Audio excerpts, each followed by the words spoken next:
evening of the 27th of September 1994, the Estonia, a 500-foot-long passenger ferry, set sail from the Estonian capital of Tallinn.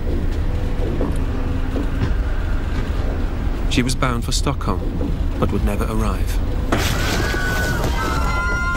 6 hours into her voyage, the largest car ferry of the Estonian fleet sank to the bottom of the Baltic Sea, claiming the lives of 852 passengers and crew. It was the worst maritime disaster in Europe since World War II. The horrors of this tragedy have never gone away. The ship has never been raised, and in the months and years that followed, a rash of conspiracy theories spread about the cause of the sinking. A bomb, sabotage by gangsters, or even the KGB or CIA. This film recreates the final hour of the Estonia's last voyage. By interviewing the surviving crew and passengers and analysing the findings of the Investigating Commission's report, it will reveal the truth of what happened to the Estonia.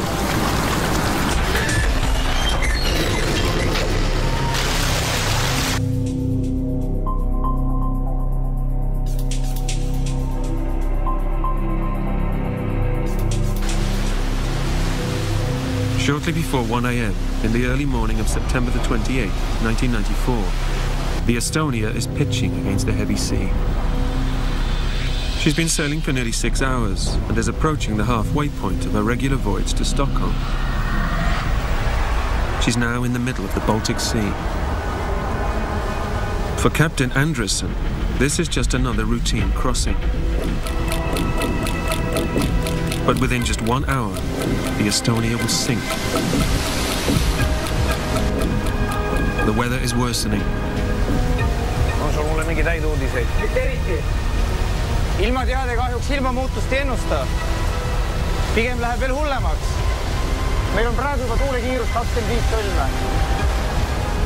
Stabilisaatorid aitavad laeva tasakaalus hoida, ehkki edasi liikumine on seetõttu veelgi vaevalisem. Praegu hilineme ligi tund aega. Captain Andresen is Soviet trained with 20 years experience at sea. He's been the Estonia's captain since day one. The enormous car ferry is jointly owned with the Swedes and is a proud symbol of Estonia's new independence. But it's important that Captain Andresen keeps on time. Estonia must show that she can keep up with her Scandinavian neighbours. Hoia 14-sõlmelist kiirust, muidu jääme siia kogu ööks. All pole miskit muret. Seal näevad veel kõik piisavalt rõõmsad. Laseme neil veel rohkem täis juua. Tonight the Estonia is half full, with nearly 1,000 people on board. Earlier in the evening, a dance troupe provided the entertainment. In the bar, a conference group celebrating the union of the Baltic countries are returning to Sweden. Among them is Kent Harstead, but the uncomfortable motion of the ship is hampering his fun. Så ska du ha något? Nej, tack. Inte ens en glas vin? Nej, jag mår inte tillräckligt bra och jag har inte ens tagit en drink idag. Of course, by now we really could feel that it was a great storm outside, but none of us were really worried. Actually, there came a big wave that made all the things to fall down on the floor and be crushed. Ja, snart så bjuder de på fri champagne också. Väldigt vanligt att köra så här. We started to joke a little bit. We started to reflect on and joke about Titanic. We said, this is almost like Titanic, and soon they will give us free champagne and they will start play music here on the dance floor, you know. And we laughed a little bit. It was kind of a way to get rid of some of our underlying nervousness, because now it was really big waves. But it's not the sea that need alarming, it's the ship. The Estonia is on an unstoppable course. Destination, disaster.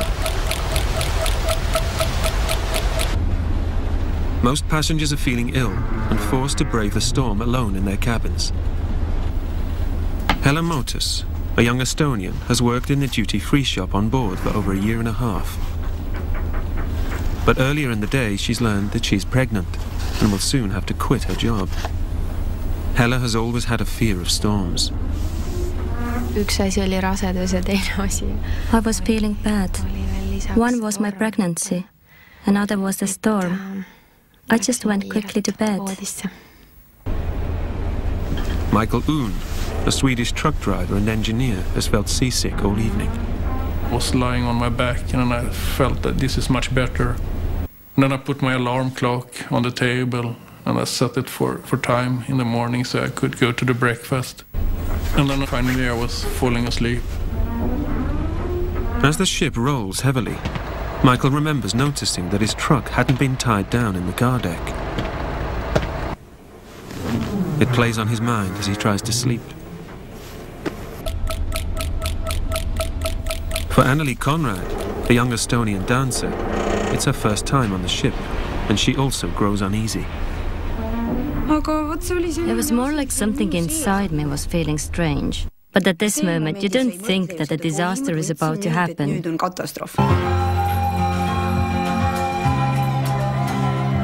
Until now, Annelie has had little time even to notice the storm. As a member of the new dance troupe, this evening has been her first performance aboard the prestigious ship. We were all nervous, feeling stage fright. Our legs were shaking, but we were giving our best. When we finished our third bit, more than one girl had already fallen into the drum kit. The ship was rocking quite heavily. Kent watches the floor show from the bar. Det går som tjej då. Jag har inte sett det förut. Nobody notices the storm outside, and backstage, Annelie laughs about their performance. See ei ole üldse see, mis ma ette kujutasin. Mul tulid kogu aeg kingad jalast ära. Mul ka, ma mõtlesin, ma käin pikalisel. Kuule, kas see on alati nii? Murrame ükskord jalad ära niimoodi, see küll tore ei ole. But now she becomes worried. Ma tean seda, et I remember that I left backstage alone. I remember going downstairs, and I went down too far, and I stopped to hear the sound of car alarms. Just on the other side of the wall, all these alarms. I was really panicking. Something was really wrong. I just felt this fear and started running.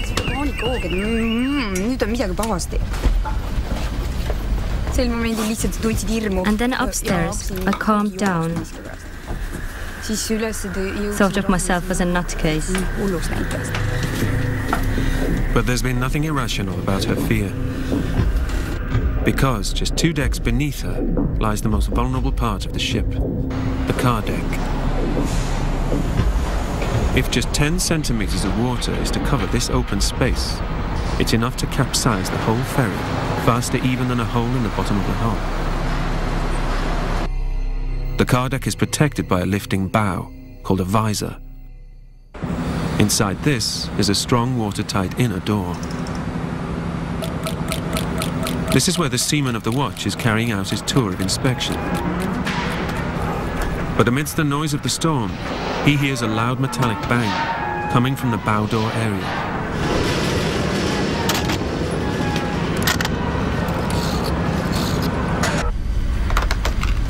Jaa. Olen autotekil ja siin alles käis õudne prahvakas. Sa näed midagi? Kas kõik lukud on omal kohal? Ei, ma ei näe midagi erilist. Mine ja kontrolli kohe üle. The bang is the first sign of something going wrong. Within 24 hours, a commission made up of officials from Sweden, Finland and Estonia will be set up to investigate the events and circumstances surrounding the Estonia disaster. The commissioners will work their way right back to 1980, when the Estonia was built for the Finnish Viking Line by the renowned German shipbuilders Meyer Werft. The Finnish authorities had granted it an A1 certificate, fit to sail anywhere in the world. I remember that I left backstage alone. I went downstairs, and I saw the car alarms. Just on the other side of the wall, all these alarms. I just felt this fear and started running. The Finnish authorities had granted it an A1 certificate, fit to sail anywhere in the world. Its attractive flared bow gave it an elegant line, but this will help to create an ugly disaster. The Baltic Sea is notorious for creating short but sharp waves. Only months earlier, such waves had broken off the visor from the Estonia's sister ship. But the shipping industry didn't consider to check the Estonia's identical design. This accident is about to happen again to the Estonia. Hoia silmad kõrvad lahti, kui peaks veel mingeid kaebusi tekkima. Ja kui ta seal all midagi leiab, anna kohe teada. As Captain Anderson's duty ends, he hands over to his second officer. But no one realizes that the locking pins in the giant outer bow visor have been damaged by the heavy sea and are now breaking off.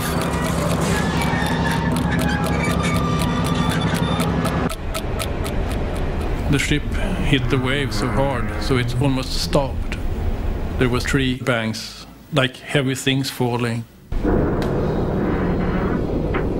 It was something like a trailer on the car deck fell down. In fact, it is the port, starboard and bottom locks breaking away from the 54-ton bow visor. Now the giant metal shield is held on by just its hinges and the hydraulic arms each side. The hinges break first, and next the 2 arms tear away from the bulkhead, sending a shockwave reverberating along the ship. Passengers on the lower decks hear the visor bouncing off the hull. Many believe the ship has suffered a bomb blast or hit a mine. Bridge. Mine kontrolli, mis toimub autotekil. Jaa, kapteni silt kuuleb. As the commission will later reveal, no one on the bridge realizes that the front bulkhead of the ship should never have been passed by the shipping authorities. There should have been a greater distance between the visor and the crucial inner door. The falling visor pulls open this watertight barrier, and water enters the car deck. Now the design flaws of the ship conspire against Captain Anderson's crew. The warning sensors do not relay to the bridge that anything is wrong. And because the Estonia has extended superstructure, it's impossible for the officers on the bridge to see that the visor is even missing. The closed-circuit television showing the car deck is located behind the officers in the chart room.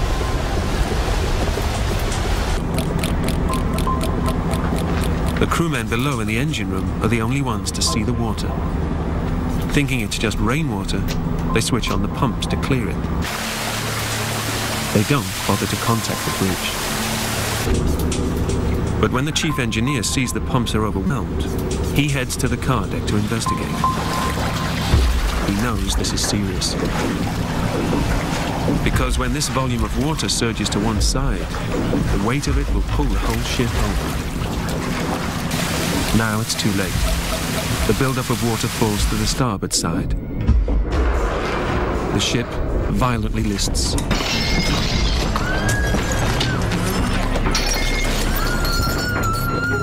It feels like that very moment was a long moment.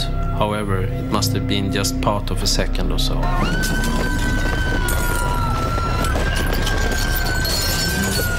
I was actually hanging on the rail, and I could look down on all the people who actually fell all the way.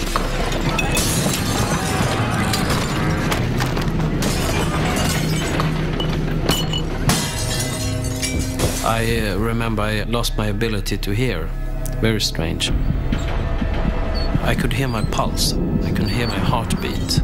It went very quiet, and people just tried to take in what is happening.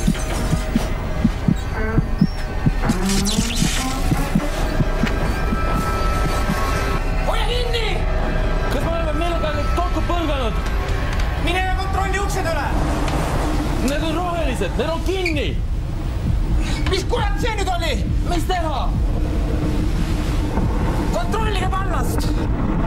Pumpa ballast vesi teisele poole. Kogu vesi. Hannes, a junior working down below in the engine room, hears the instruction. kuna meil oli selleks hetkeks juba ballast. But we had already filled the portside tank, so there was nothing more we could do.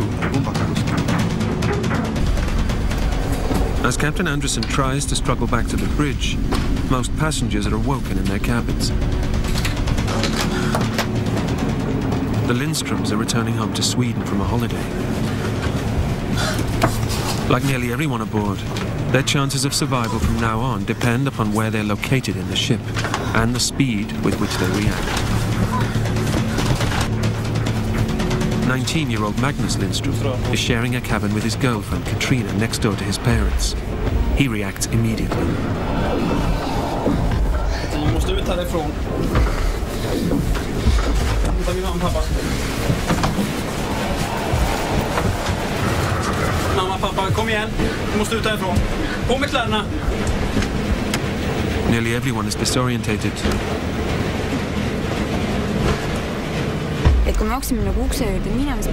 We had to pull ourselves to the door.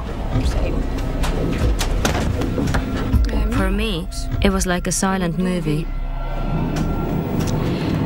I saw everything, but I couldn't hear a thing.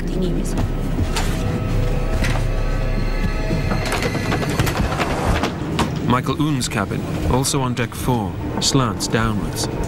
I said to myself, now I must go out and find out what happened. And then I found my camera, put it in one pocket.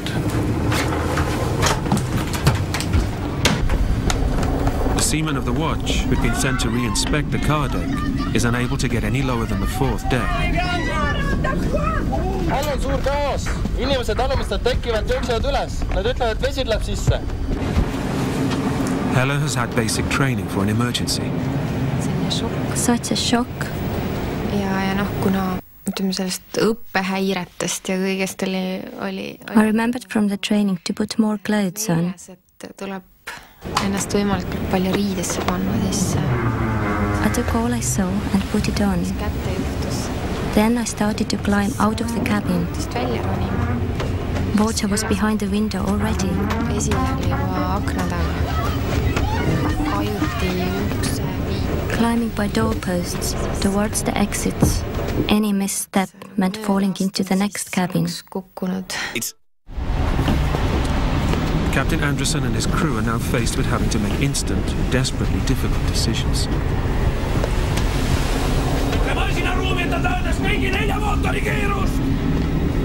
By bringing the downward side of the ship around, he hopes that the force of the wind and waves against it will help push the Estonia back up into an even keel. It's a tragic miscalculation, because the furious sea now floods the lower decks at the rate of 20 tons a second, forcing the ship to list more heavily. Magnus leads his parents and girlfriend to the stairs. For the 1,000 people aboard, the central stairwells are the only escape. You have to watch out for people coming, sliding from the upper corridor. So I run very fast over that hole. At the other side, he meets Michael Un. Vad är det som händer? Vad ska vi göra? De har tappat kontrollen. Detta är upp till oss. Vi måste klättra högre. Det är sju. Det är livbåtarna. Magnus and Michael Un struggle their way upwards towards the open deck. So I go up to deck 5 and then I recognize that my parents and girlfriend was not with me. So I go down to deck 4 again and then stands on the other side on the hole. Like many, Magnus's family become paralyzed by the situation around them. My father, he don't say anything, and my mother was, she just stand there, and my girlfriend was in shock. So my mother told me, run you, save you. Nej, rädda dig! Spring upp, Magnus! Nej! Then I don't think, I just turn around and start to climbing up from the stairs again. This is the last Magnus will ever see of his family.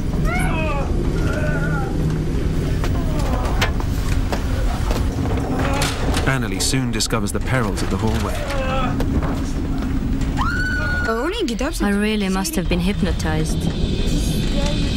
And then I saw this woman lying there, probably unconscious, but I saw blood on her face, and my first thought was that she was dead. I had only one thought in my head. What are you doing standing here? Get out! Get out! You were holding on, and saw others who couldn't hold on anymore.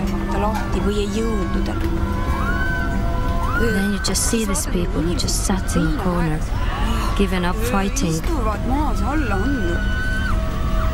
They were really shocking. The window of survival is closing fast. Women and children, the old and the injured, no longer have the strength to escape. They can only wait as tragedy threatens to strike. As long as you were inside, it felt very much like a trap. But you couldn't act in panic, then you were running up and falling down again. Some people were crying in apathy, and other people was just doing everything to go out. The last hurdle for Michael Oon is to reach the outer door leading to the deck. I saw there was a locked door, and I grabbed it and pulled myself out. For some, the outside deck poses an extra and shocking danger. Rolf Sorman scrambles out into the hands of muggers and looters. People that came out were very aggressive, and I saw they were taking people's necklaces and gold chains and things like that. And they even did on me. One of these three guys came and took my gold chain. I was frightened. I felt that it's possible to get killed here. The ship's engines now stall completely. The Estonia drifts at the mercy of the Baltic Sea. It's just past 1:20 a.m. and now everyone has just 30 minutes before the Estonia sinks beneath the waves.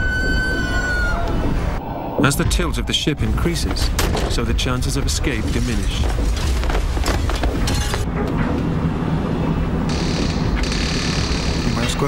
At one moment the main engines stop. As a sailor I know that without the main engines the ship is unmanageable. The bridge has no option but to announce the emergency code word. Mr. Skylight, number 1 ja 2. Mr. Skylight, number 1 ja 2. As a member of the crew, Hella understands the coded announcement. It's ordering the crew to their fire stations. Ja minu kohustus oli minna siis. My duty was to go to the right outer deck. Välistekile. Aga see koht, kus... But that part of the ship, where I was supposed to save passengers, was already underwater. Vee all, kui ma sinna mõtlesin. Because of the panic created by the extreme list, no organized evacuation is announced. During the Commission's investigation, the lack of a planned evacuation was highlighted as a failure of the crew. Over the next 30 minutes, many hundreds of people will die trapped inside the ship. In desperation, the bridge sends out the first distress call. Mayday! Mayday! Estonia! Palun! Mayday! 14 ships received the message. The closest is the Mariella, just 9 miles away. Estonia, Mariella! Estonia, Mariella! But their reply isn't heard. In a state of panic, the second officer ignores procedure. He radios blind another ferry, the Silja Europa, which he thinks may be in the area. Silja Europa! This creates confusion across the emergency channel. Estonia! Estonia, Silja Europa. Vastame 16. kanalil. Silja Europa? Estonia, Silja Europa. 16. kanalil. Silja Europa? Speaking, Estonia. But as the situation becomes more desperate, the messages become more muddled. Estonia. The Commission noted that the radio traffic was not conducted in accordance with the correct procedures. Now the Mariella joins in the confusion of messages. Estonia, Mariella, lõpp.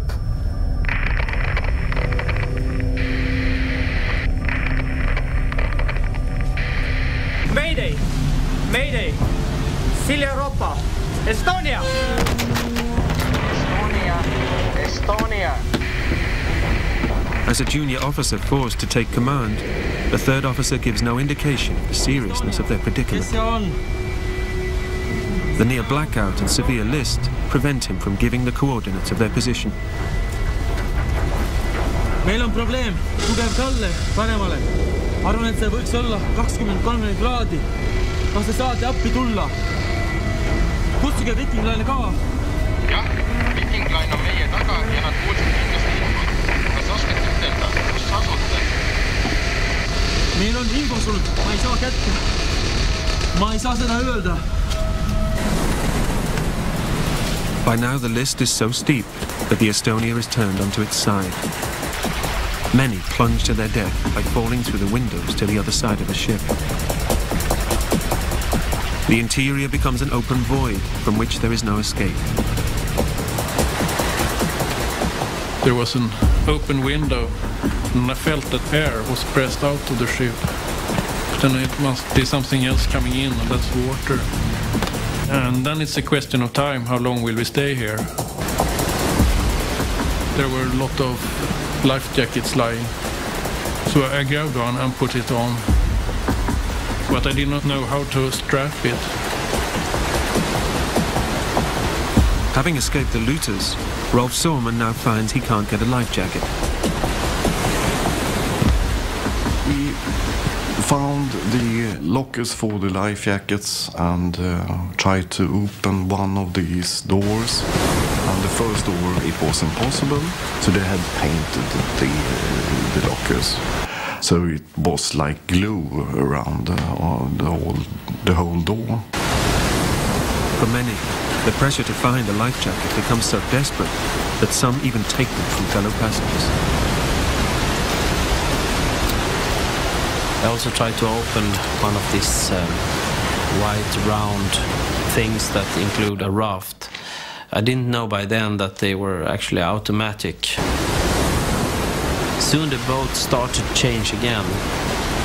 I really had to move up along the side of the boat, actually climb on the outside of the boat. And I realized I couldn't make this by myself. And that was when I met the girl there. I introduced myself to this girl. Her name is Sarah. So I said, my name is Kent. Would you like to cooperate with me so we can help each other through these challenges that are ahead? And we made a kind of pact there. Down in the engine room, there's nothing more that Hannes and his fellow engineer can do.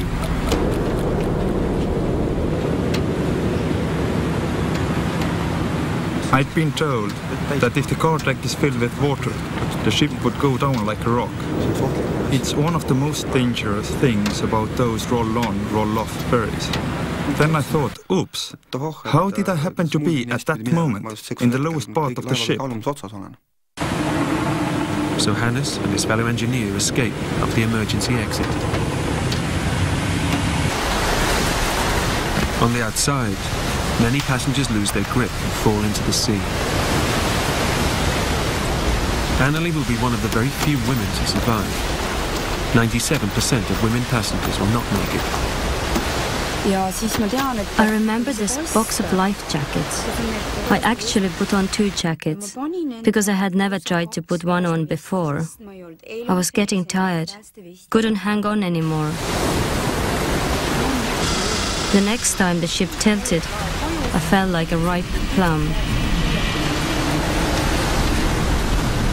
A pipe or something hit me in the face. It hit my jaw. I really didn't think I had any teeth left.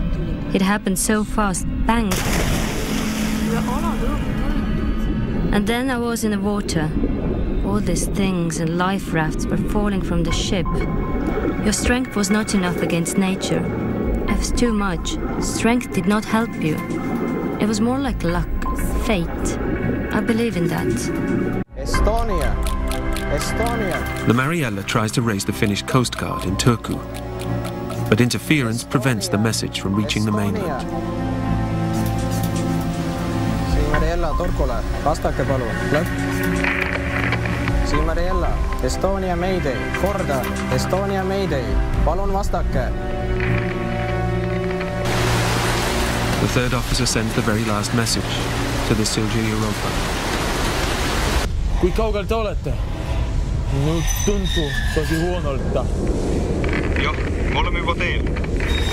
Jõuame umbes 48 minuti pärast. Water breaches the bridge, the highest point on the ship. The decision to jump, when and where, is the difficulty facing Kent Harstead and his companion Sarah. Rygget jäävät om. Ja vad byter tänker på det. Jag vill inte slå mig på vägen ner. Det är svårt. Jag står den bästa platsen. I guess it must mean a jump about 15-20 meters, so it was quite a challenge to anyone. But then actually the captain, he blew the horn 3 times.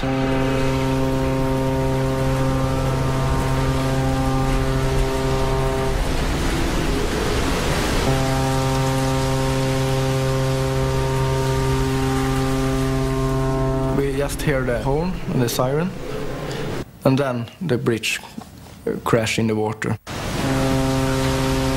Jag tänker från kaptenen. Det är den sista signalen på resten. Jag kan inte nu hela båten ner oss i sjön. Det är signalen för oss att göra. Okej. I felt very sentimental. A moment you just read about in books, captains deciding to follow the boat into the depth. Captain Anderson will go down with his ship. All windows just crashed and blew up out. So it was a big scene. And then there was a big wave come and take us in the water.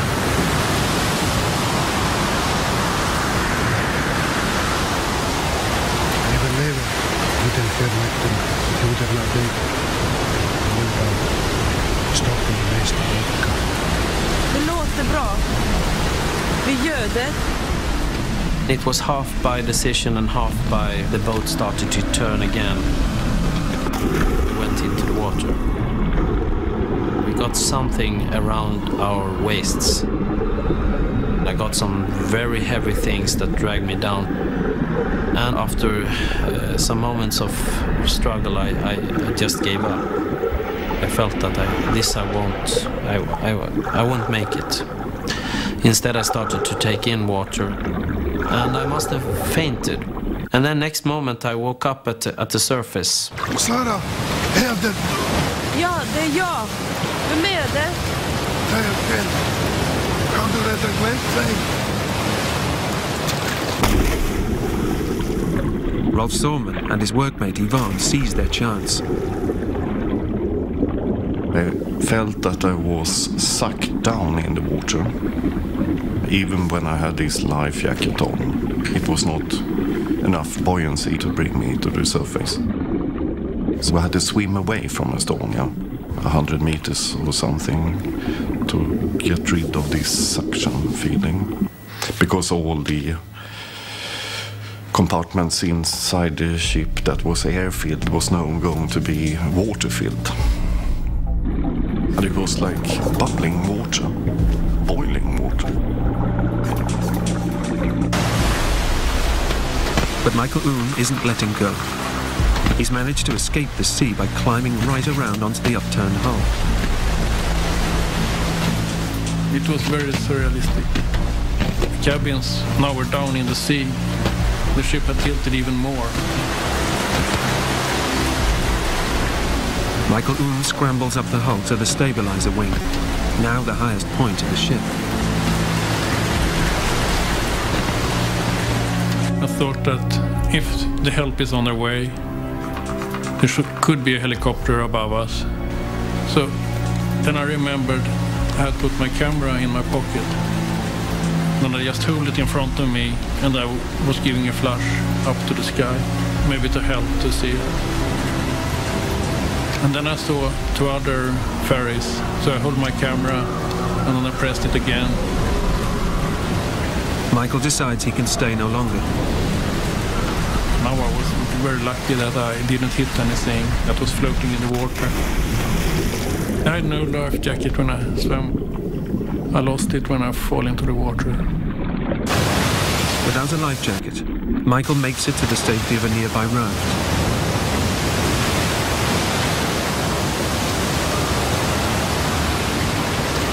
Rolf Sorman, who is a trained diver, has a more grueling experience. He swims off with Yvonne, but soon encounters a group of passengers suffering from shock and hypothermia. Some people that were more or less like zombies, they scared me a lot. Because I thought perhaps they want to use me as a floating device. I tried to talk to them and to fix their eyes and things like that, and it was no reaction. Just like this. And they were alive. But they were quite shocked or something. So we decided to swim around these 4 or 5 persons and meet on the other side. But when Rolf swims around to the other side of them, Yvonne is gone. It was quite rough. A lot of work to get there.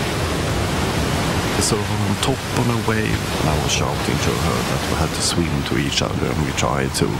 But after a couple of waves there, she was gone, and everyone else was gone. So I was alone, and then my heart was like that. Kent and Sarah find an upturned raft. They can't right it. They're exposed to the wind and water. Every time a big wave came, we really had to try to do our best to stay on board. But even this is a safer bet than the alternatives. Rolf Sorman finds only a broken lifeboat to save him. It was upside down and broken in the front. And it was very low in the water. It was 2 young people, 2 boys and girl that I could help up. The boat then drifts back towards the sinking Estonia. Rolf believes that this is the end. We passed the Estonia when she's totally upside down, and you could see the bulb. And I felt we were sucked into Estonia, and I thought, oh, shit, no, now I'm going to be sucked into the ship. Fewer than 300 managed to escape the sinking Estonia. Most remain trapped inside, or unable to let go of the upturned hull. The Silja Europa manages to contact Radio Helsinki, 20 minutes after the Mayday call.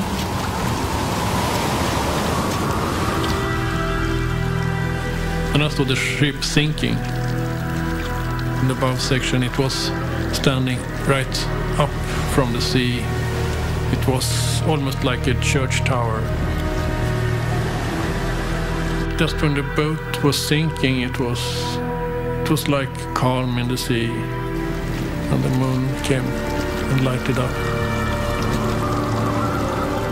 Given that we were in this very terrible situation, freezing and fighting to stay on to the raft, still when we looked on the boat, it looked very beautiful, with all the lights on board, and for us, and at least for me, it was very hard to take in this totally horrifying situation overall. So it symbolized something positive instead of something terrible. And I guess the explanation for that is that it wasn't possible to take in what was actually happening.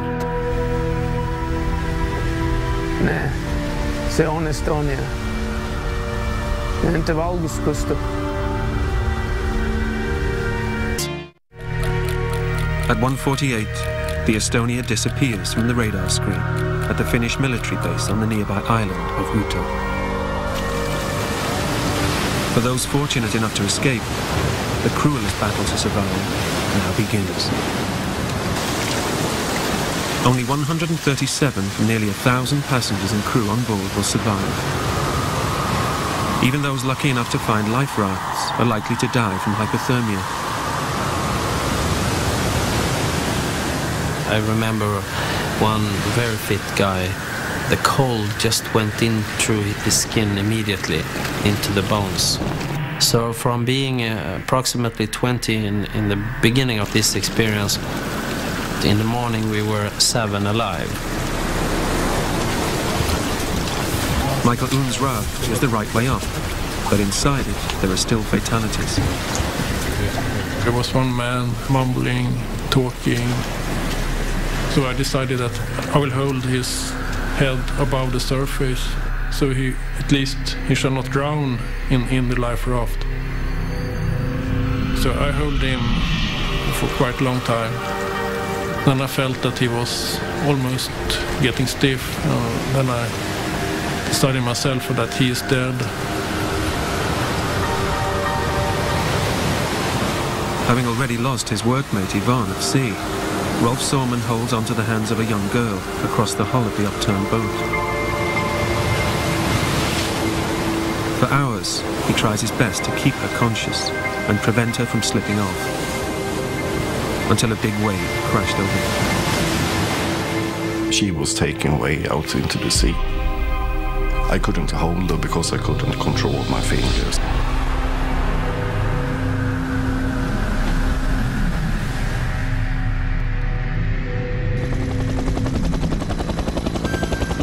The first rescue helicopters arrive at 3 a.m. But there are equipment failures, and many survivors die waiting for helicopters to return to base for repairs. Now in the early morning hours, I really felt that death was eating itself closer to us. The passenger ferry, the Mariella, which had once had its own visor broken open at sea, is the first ship to arrive at the scene. The crew rescue the first 6 survivors at 3:08 a.m. The person coming down from the helicopter, he tried to take the guy who was in the worst shape first, but he just panicked and he started to fight with the rescuer. So actually, when he was on his way up to the helicopter, he just started to panic and he actually fell down in the water again and just sank. By 9 o'clock, the last survivors are rescued. Kent Harstead is one of them. In total, just 94 bodies are recovered. The majority of the 852 victims remain trapped inside the Estonia. The Swedish government decided it was both too expensive and too insensitive to lift the wreck. In the coming months and years, that decision, and the wish to point the finger at anywhere but human error, gave rise to a rash of conspiracy theories, among them sabotage by the CIA or the KGB, or even by gangsters. But the Commission's exhaustive investigation and all credible eyewitness accounts disprove these.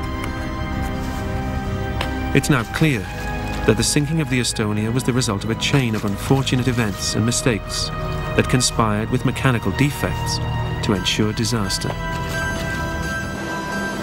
The 50-ton bow visor was reclaimed 1 mile from where the Estonia sank. Its poor welding and inadequate safety locks allowed it to be broken off by the heavy sea. The Commission's 3-year investigation revealed that all 3 countries had something to be ashamed of. The Finnish authorities had originally given the Estonia its A1 certificate, fit to sail anywhere in the world. Yet the bow had failed to satisfy the regulations. The Swedish and Estonians were responsible for maintenance and crewing. Yet survivors complained of doors being overpainted, life jackets which had perished, and faulty life rafts. The Estonian crew were criticized for their poor reaction time and evacuation. Now, Baltic countries take part in NATO exercises, where they rehearse for any such accident again. But on the night of the Estonia disaster, one of the ferries that had helped in the rescue, the Silja Europa, also built by Meyer Werft, damaged one of its bow doors and had to be repaired. Now some ferry companies have welded shut their visors, added additional watertight doors, and installed partitions that split up the car deck. But for the Estonia, it was too late. This is the most tricky question for me. What have I changed after the accident? And I think I take things more in shorter terms. I live more for the day. I'm not so stressed at work. If there's a thing that must be done, it's not that important that will affect my family life. If you can't do it today, then you can do it tomorrow. And I think that night, I got, because of that night, 10 years extra experience and still was in the same age. So I had to say, and I had said it before, that I could have been without 900 people's death. But for me as an individual, as a person, I do not. I should not have been without the Estonia accident. I've learned a lot. It sounds a bit strange, perhaps, what I'm saying now, but that's the way I think of it sometimes. I can tell my mother and father how terrible it all was, but they just don't understand. And I have come to the conclusion that they are lucky in that way, because they just don't get it, how terrible it was. It is the hardest for those whose loved ones did not come back from there. I don't know how many were traumatized because of that. I wouldn't want to be crippled because of that. It is pure luck that I sit here. I talk, I laugh, I cry. Today, Anneli Conrad lives with her husband and child in Estonia. Michael Oon has a family and works as an engineer in Sweden. Magnus Lindström now has 3 sons. He's moved away from his hometown, where this disaster claimed 56 lives. Kent Harstead kept his promise and took Sarah out to dinner in Stockholm. Today he's a Swedish MP who supports further investigation into the tragedy. Rolf Sorman and his family live in Stockholm. Having studied the photos of every survivor, he's never come across the faces of the men who robbed him. Hella Motors' pregnancy passed without further incident. 7 months after the disaster, she celebrated with her husband the birth of a son, Robin.